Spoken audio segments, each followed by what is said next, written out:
আজকে আমরা উচ্চ মাধ্যমিক শিক্ষা সংসদ প্রদত্ত উচ্চ মাধ্যমিক অর্থাৎ দ্বাদশ শ্রেণীর সিলেবাসের অন্তর্ভুক্ত একটি অত্যন্ত উল্লেখযোগ্য কবিতা ক্রন্দনরতা জননীর পাশে এই কবিতা নিয়ে আজকের ক্লাসে আলোচনা করব।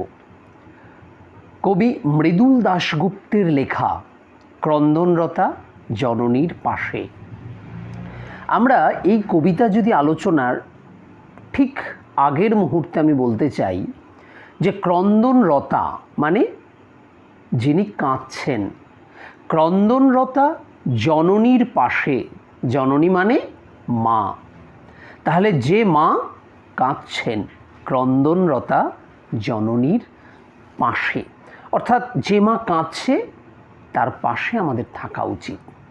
এই কবিতার নামকরণ নিয়েই আজকের এই কবিতার কি বিষয়বস্তু সেটা আমি আজকের ক্লাসে আলোচনা করব।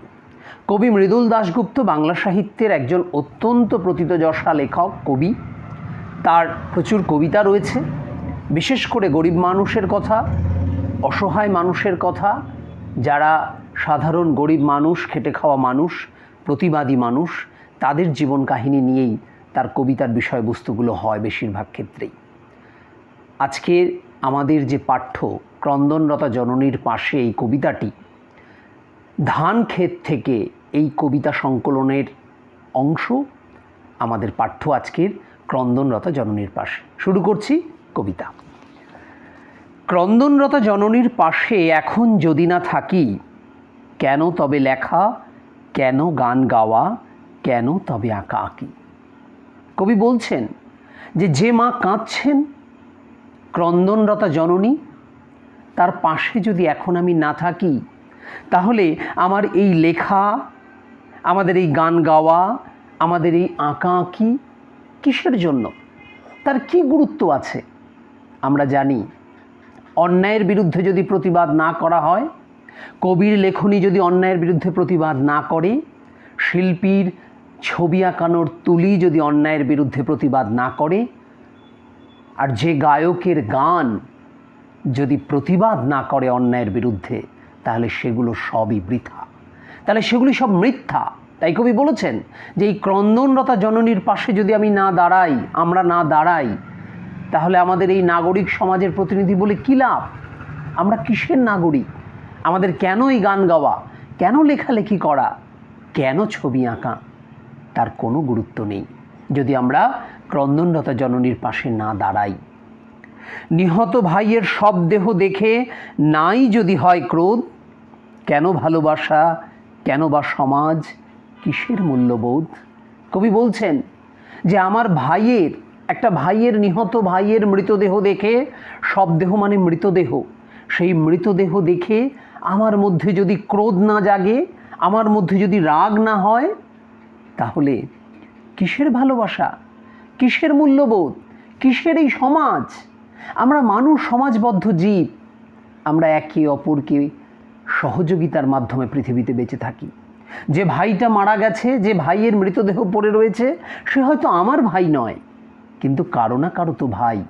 সেই ভাইয়ের মৃতদেহ দেখে যদি আমার মধ্যে ক্রোধ না জাগে, তাহলে আমার এই ভালোবাসা, আমাদের এই সামাজিকতা বোধ, আমার এই মূল্যবোধ, তার কোনো দাম নেই।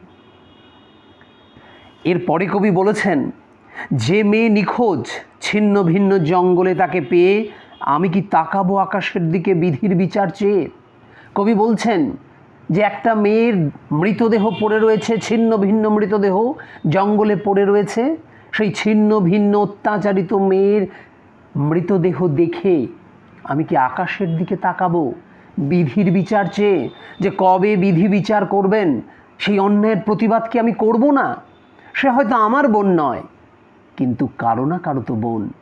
তাকে অত্যাচারিত হয়ে তার ছিন্ন ভিন্ন দেহটা জঙ্গলে পাওয়া গেছে, আমি কি প্রতিবাদ করব না? আমি যদি প্রতিবাদ না করি, তাহলে আমার এই কবি হওয়া, তাহলে আমার এই নাগরিক হওয়াটাই বৃথা। আমি তা পারি না, কবি দীপ্ত কণ্ঠে ঘোষণা করছেন, আমি পারি না, আমি চুপ করে থাকতে পারি না। যা পারি কেবল সেই কবিতায় জাগে। কবির প্রতিবাদের ভাষা শুধু কবিতায় প্রকাশিত হয়। তাই কবি বলেছেন যে আমি যা পারি, আমি পারি কবিতা লিখতে, তাই আমার লেখনীতে এর প্রতিবাদ ভেসে উঠবে। তাই কবি বলছেন আমি তা পারি না, যা পারি কেবল সেই কবিতায় জাগে। তার কবিতার লেখনীতে এই প্রতিবাদের যে এই বিষয়ের যে প্রতিবাদ, সেই প্রতিবাদে তিনি গর্জে উঠেছেন। আমি সেটাই কবিতায় জেগে ওঠে আমার বিবেক আমার বারুদ বিস্ফোরণের আগে। কবি বলছেন আমার বিবেককে আমি জাগিয়ে রাখি এবং বিস্ফোরণের অপেক্ষায় দিন গোনে। এই প্রতিবাদের অপেক্ষায় দিন গোনে তিনি প্রতিবাদ করছেন। তিনি আমাদের সকল নাগরিককে প্রতিবাদ করার কথা বলছেন। আর কবি বলছেন আমার বিবেককে আমি জাগিয়ে রেখেছি, আমার বিবেক আমার বারুদ বিস্ফোরণের আগে।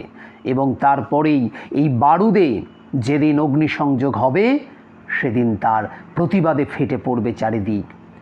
তাই কবি এই কবিতার মাধ্যমে সকলকে প্রতিবাদে গর্জে ওঠার আহ্বান করেছেন এবং এই অন্যায়ের বিরুদ্ধে প্রতিবাদ করার কথা বলেছেন। সাধারণ মানুষের যে অত্যাচারিত হচ্ছেন, তাদের সেই অত্যাচারের বিরুদ্ধে প্রতিবাদ করার কথা বলেছেন। আমরা আমাদের নিজস্ব কাজের মাধ্যমে, যিনি কবি তিনি কবিতার মাধ্যমে প্রতিবাদ করবেন, যিনি গায়ক তিনি গানের মাধ্যমে প্রতিবাদ করবেন, যিনি শিল্পী তিনি তার শিল্পকলার মাধ্যমে প্রতিবাদ করবেন। সেই আবেদন কবি এখানে করেছেন এবং আমাদের প্রত্যেককেই সেই ক্রন্দনরতা জননীর পাশে দাঁড়াতে বলেছেন। সেই মা, এখানে ক্রন্দনরতা জননী কে? কোনো নির্দিষ্ট মা নয়।